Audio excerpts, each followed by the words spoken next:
एक सुबह जब सूरज की पहली किरणें नसीरुद्दीन के छोटे से आंगन में लगे अनार के पेड़ की पत्तियों से छनकर जमीन पर सुनहरी चित्तियां बना रही थीं, मुल्ला की आंख खुली। यह कोई आम सुबह नहीं थी।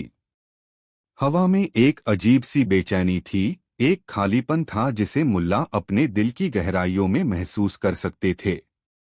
वह बिस्तर से उठे, उनके जोड़ों में हमेशा की तरह हल्की सी कसमसाहट हुई और उन्होंने अपनी रोजमर्रा की आदत के अनुसार खिड़की के पास रखी छोटी सी मेज की ओर देखा। और तभी उनका दिल एक पल के लिए जैसे धड़कना भूल गया। मेज खाली थी।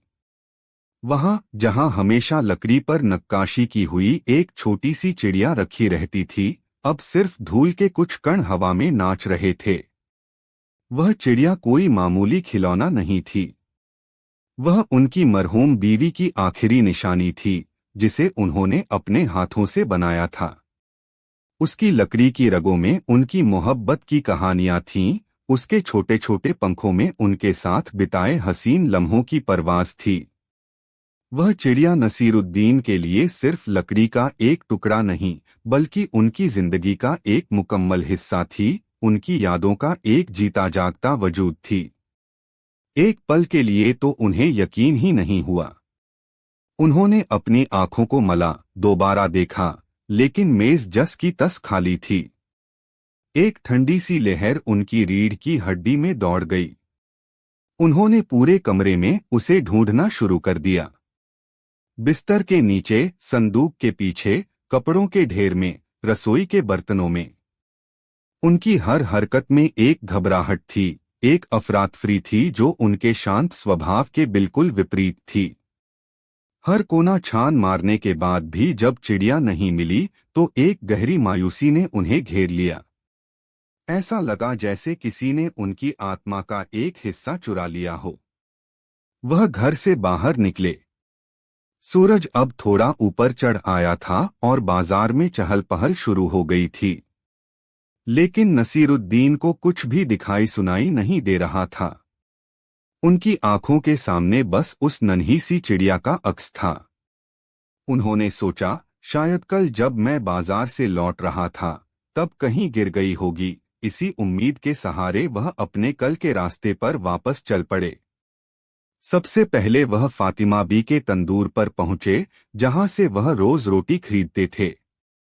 गर्म रोटियों की महक हवा में फैली हुई थी, लेकिन नसीरुद्दीन का दिल भारी था। उन्होंने फातिमा बी से पूछा, जो अपने बड़े से तंदूर में रोटियां लगा रही थीं, फातिमा बी, क्या कल तुमने यहाँ कोई लकड़ी की छोटी सी चिड़िया देखी थी? बहुत खूबसूरत, मेरे हाथ जितनी छोटी, फातिमा ने अपने आटे से सने हाथों को पोंछते हुए कहा। मुल्ला जी, यहाँ तो दिन भर में हजारों लोग आते जाते हैं। रोटियों और आटे के सिवा मुझे कुछ नजर नहीं आता। पर तुम इतने परेशान क्यों हो? एक लकड़ी की चिड़िया ही तो थी, मैं तुम्हें उससे भी अच्छी मिट्टी की बनाकर दे दूंगी। नसीरुद्दीन ने एक गहरी सांस ली और बोले, फातिमा बी, वह सिर्फ लकड़ी नहीं थी, वह मेरी यादें थीं। खैर कोई बात नहीं, उनका दिल और बैठ गया। वह आगे बढ़े। बाजार के बीचों बीच हसन लाला की मसालों की दुकान थी। हसन लाला अपने तराजू पर इलायची तौल रहे थे और हर दाने का हिसाब रख रहे थे।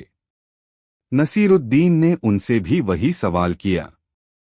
हसन लाला ने अपनी मोटी ऐनक के ऊपर से झांकते हुए कहा, मुल्ला, मेरे पास चीजों की कीमत होती है, यादों की नहीं। अगर सोने की होती तो जरूर नजर पड़ जाती। लकड़ी के टुकड़ों पर कौन ध्यान देता है? तुम्हें नुकसान का बड़ा अफसोस है, मैं समझ सकता हूँ। हसन की बात नसीरुद्दीन के दिल में तीर की तरह चुभी। उन्हें एहसास हुआ कि दुनिया के लिए जो चीजें बेमानी हैं, वही किसी के लिए पूरी कायनात हो सकती हैं। निराश होकर वह शहर के चौक पर पहुंचे, जहां बच्चे खेल रहे थे। बच्चे धूल में लोटपोट हो रहे थे, कंचे खेल रहे थे और उनकी खिलखिलाहटें पूरे माहौल में गूंज रही थीं। नसीरुद्दीन को एक पल के लिए लगा कि शायद किसी बच्चे को मिल गई हो।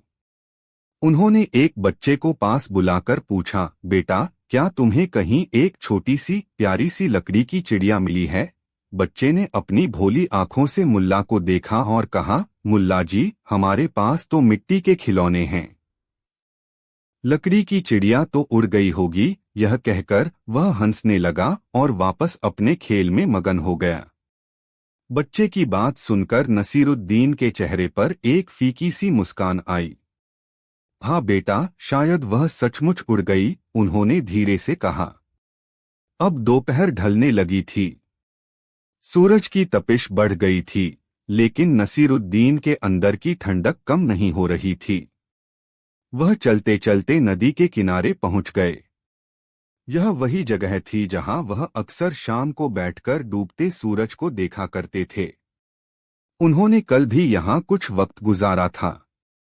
उन्होंने नदी के किनारे, पत्थरों के बीच, घास के अंदर, हर जगह उसे ढूंढा, लेकिन चिड़िया का कोई नामो निशान नहीं था।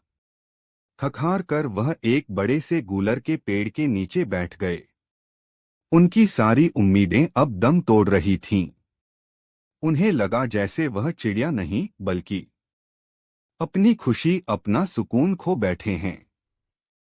उन्होंने अपनी आंखें बंद कर लीं और अपनी बीवी को याद करने लगे। कैसे वह हंसती थी, कैसे वह छोटी छोटी बातों पर खुश हो जाती थी, और कैसे उसने यह चिड़िया उन्हें देते हुए कहा था, नसीरुद्दीन, जब भी तुम्हें अकेलापन महसूस हो, इसे देख लेना। इसमें मेरा प्यार हमेशा तुम्हारे साथ रहेगा। आंसुओं की कुछ बूंदें उनकी दाढ़ी में उलझकर रह गईं। जब उन्होंने आंखें खोलीं, तो सूरज पश्चिम की ओर झुक चुका था। आसमान नारंगी और बैंगनी रंगों से भर गया था। और तभी उनकी नजर जमीन पर पड़ी, अपनी परछाई पर पड़ी। उनकी परछाई सूरज के ढलने की वजह से बहुत लंबी हो गई थी, एक अजीब और खामोश आकृति जो उनके हर कदम पर उनके साथ थी। नसीरुद्दीन उसे घूरते रहे। वह सुबह से उनके साथ थी। जब वह घर से निकले, जब वह फातिमा बी के तंदूर पर गए, जब वह हसन लाला की दुकान पर थे, जब वह बच्चों से बात कर रहे थे, और जब वह नदी किनारे भटक रहे थे। यह परछाई, यह खामोश साथी, हर पल उनके साथ था। एक अजीब सा ख्याल उनके ज़ेहन में कौंधा। एक ऐसा ख्याल जो सिर्फ नसीरुद्दीन के दिमाग में ही आ सकता था। उन्होंने सोचा, मैंने सबसे पूछा, हर इंसान से, हर बच्चे से, लेकिन मैंने उससे नहीं पूछा जो पूरे दिन, हर पल मेरे साथ था। मेरी परछाई। इसने जरूर देखा होगा। इसे जरूर पता होगा कि मेरी चिड़िया कहाँ गिरी। यह सोचकर उनके अंदर एक नई उम्मीद जागी। वह अपनी जगह से उठे और अपनी लंबी, काली परछाई के सामने खड़े हो गए। वह उससे ऐसे बात करने लगे जैसे वह कोई जीता जागता इंसान हो। ऐ मेरे खामोश दोस्त, उन्होंने अपनी परछाई को संबोधित करते हुए कहा, ऐ मेरे वफादार साथी, तू तो सुबह से मेरे साथ है। तूने मेरा हर कदम देखा है, मेरी हर आह सुनी है। बता, क्या तूने मेरी लकड़ी की चिड़िया को कहीं गिरते हुए देखा? तू तो हमेशा मेरे पैरों से जुड़ी रहती है। तूने जरूर महसूस किया होगा जब वह मेरी जेब से फिसली होगी। परछाई खामोश रही। वह बस जमीन पर एक काले धब्बे की तरह पड़ी रही, हवा में हिलते पत्तों के साथ थोड़ी थोड़ी कांपती हुई।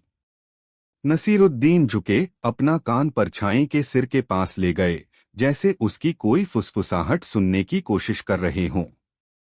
बाजार से गुजरते कुछ लोगों ने मुल्ला को अपनी ही परछाई से बातें करते देखा तो वे हंसने लगे। एक ने कहा, देखो, मुल्ला आज अपनी परछाई से मशवरा कर रहे हैं। दूसरे ने कहा, लगता है मुल्ला का दिमाग चल गया है। लेकिन नसीरुद्दीन को उनकी बातों की कोई परवाह नहीं थी। वह पूरी शिद्दत से अपनी परछाई से जवाब का इंतजार कर रहे थे। उन्होंने फिर कहा, बोलती क्यों नहीं? क्या तू मुझसे नाराज है? देख, मैं कितना परेशान हूं। वह सिर्फ एक चिड़िया नहीं थी, वह मेरी जिंदगी थी। अगर तूने उसे देखा है, तो बस एक इशारा कर दे। बता मुझे किस तरफ जाना चाहिए। सूरज और नीचे ढल गया और उनकी परछाई और भी लंबी हो गई, सड़क के पार तक फैल गई, जैसे किसी दिशा की ओर इशारा कर रही हो। नसीरुद्दीन ने अपनी परछाई की उस लंबी होती हुई शक्ल को देखा। वह उनके घर की दिशा की ओर इशारा कर रही थी। एक पल के लिए उन्हें लगा कि यह एक संकेत है, लेकिन फिर उन्होंने सोचा, नहीं, यह तो सूरज की वजह से है। परछाई तो हमेशा सूरज के उल्टी तरफ भागती है। वह निराश होने ही वाले थे कि उनके अंदर से एक और आवाज आई।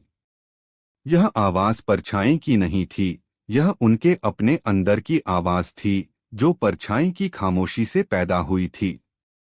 परछाई ने कुछ कहा नहीं था, लेकिन उसकी खामोशी ने नसीरुद्दीन को कुछ बहुत जरूरी सिखा दिया था। उन्होंने सोचा, यह परछाई क्या है? यह मेरा ही अक्स है। यह मुझसे अलग नहीं है। यह वहां वहां जाती है जहां जहां मैं जाता हूं। यह उतना ही जानती है जितना मैं जानता हूं। अगर मुझे नहीं पता कि चिड़िया कहाँ है, तो मेरी परछाई को कैसे पता होगा? यह एहसास होते ही उनके दिमाग में एक बिजली सी कौंधी। मैं सुबह से बाहर ढूंढ रहा हूं, उन्होंने खुद से कहा। मैं बाजारों में, गलियों में, नदी किनारे भटक रहा हूं। मैं दूसरों से पूछ रहा हूं, उन लोगों से जिन्हें मेरी चिड़िया की कोई कीमत नहीं पता। मैं एक ऐसी चीज को बाहर तलाश रहा हूं जो मेरे अंदर से जुड़ी हुई है। और फिर उन्हें अपनी परछाई का असली संदेश समझ आया। परछाई कोई जवाब नहीं दे रही थी, क्योंकि जवाब बाहर था ही नहीं। जवाब अंदर था।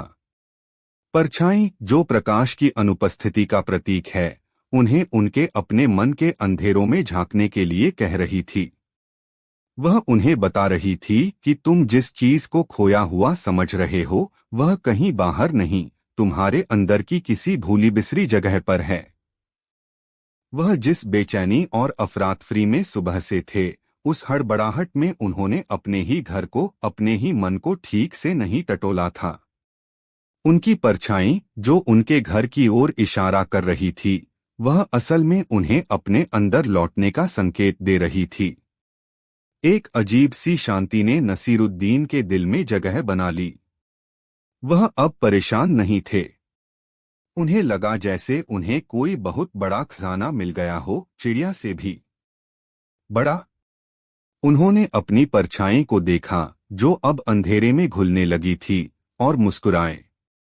शुक्रिया मेरे दोस्त, उन्होंने फुसफुसाया। तुमने मुझे वह रास्ता दिखाया जो मैं भूल गया था। वह धीरे धीरे अपने घर की ओर चल पड़े। अब उनके कदमों में वह सुबह वाली बेचैनी नहीं थी। एक ठहराव था, एक सुकून था। बाजार अब बंद हो रहा था, लोग अपने अपने घरों को लौट रहे थे। जब वह अपने घर पहुंचे तो रात घिर आई थी। उन्होंने दरवाजा खोला और अंदर दाखिल हुए। घर में अंधेरा था। उन्होंने एक छोटा सा दिया जलाया। दिए की पीली रोशनी में घर की चीजें एक नए रूप में नजर आने लगीं। वह सुबह वाली हड़बड़ी अब नहीं थी। उन्होंने शांति से कमरे का जायजा लिया। वह उसी मेज के पास गए जहां से चिड़िया गायब हुई थी। वह उसके पास जमीन पर बैठ गए। उन्होंने अपनी आंखें बंद कीं और उस पल को याद करने की कोशिश की जब उन्होंने आखिरी बार उस चिड़िया को देखा था।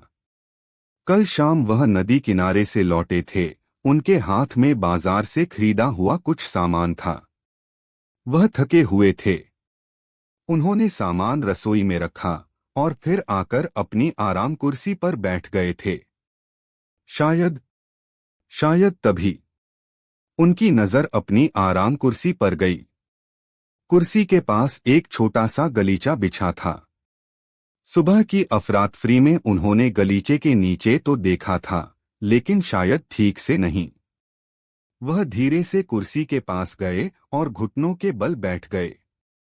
उन्होंने बड़े इत्मीनान से गलीचे का कोना उठाया, और वहां गलीचे और फर्श के बीच की छोटी सी दरार में वह नन्ही सी लकड़ी की चिड़िया फंसी हुई थी। वह वैसी ही थी, खूबसूरत और मासूम। दिए की रोशनी में उसकी लकड़ी की नसें चमक रही थीं। नसीरुद्दीन ने उसे उठाया। उनके हाथ कांप नहीं रहे थे। उन्होंने चिड़िया को अपनी हथेली पर रखा और उसे देखते रहे। एक आंसू उनकी आंख से लुढ़का, लेकिन यह मायूसी का नहीं, बल्कि सुकून और समझ का आंसू था। उन्हें एहसास हुआ कि चिड़िया कहीं गई ही नहीं थी। वह हमेशा से यहीं थी, उनके बहुत करीब। बस उनकी अपनी बेचैनी, उनकी घबराहट और बाहर की दुनिया में जवाब ढूंढने की उनकी कोशिश ने उनकी आंखों पर पर्दा डाल दिया था। वह एक ऐसी चीज को पूरी दुनिया में ढूंढ रहे थे जो उनके अपने ही कदमों के नीचे पड़ी थी। उन्होंने उस चिड़िया को वापस मेज पर रख दिया। अब मेज पूरी लग रही थी, उनका घर पूरा लग रहा था और उनका दिल भी पूरा लग रहा था। वह रात उन्हें बहुत गहरी नींद आई। अगली सुबह जब वह बाजार गए तो हसन लाला ने उन्हें देखकर ताना मारा, क्यों मुल्ला, तुम्हारी परछाई ने बताया कुछ? मिली तुम्हारी लकड़ी की चिड़िया। नसीरुद्दीन मुस्कुराए और बड़े ही शांत भाव से जवाब दिया, हाँ हसन, मिल गई। हसन ने हैरानी से पूछा, कहाँ थी? क्या सच में तुम्हारी परछाई ने बताया? नसीरुद्दीन ने अपनी रहस्यमयी मुस्कान के साथ कहा, मेरी परछाई ने मुझे कुछ नहीं बताया, लेकिन उसने मुझे सुनना सिखा दिया। उसने मुझे बताया कि जो चीजें सबसे कीमती होती हैं, वे अक्सर बाहर के शोर में नहीं, बल्कि अंदर की खामोशी में मिलती हैं। मेरी चिड़िया वहीं थी जहां उसे होना चाहिए था, बस मैं उसे गलत जगह ढूंढ रहा था। हसन लाला को कुछ समझ नहीं आया, वह बस अपना सिर खुजाते रह गए। लेकिन नसीरुद्दीन अपनी धुन में आगे बढ़ गए। उस दिन के बाद लोगों ने अक्सर नसीरुद्दीन को अपनी परछाई से बातें करते देखा, लेकिन अब वे हंसते नहीं थे। उन्हें लगता था कि मुल्ला शायद किसी ऐसी दुनिया से बात करते हैं जिसे आम आंखें नहीं देख सकती। और शायद वे सही भी थे। नसीरुद्दीन ने अपनी परछाई में एक दोस्त नहीं, बल्कि एक गुरु पा लिया था, जो उन्हें हमेशा याद दिलाता था कि जिंदगी के सबसे बड़े सवालों के जवाब बाहर की दुनिया में नहीं, बल्कि हमारे अपने अंदर की गहराइयों में, हमारी अपनी खामोश परछाई में छुपे होते हैं।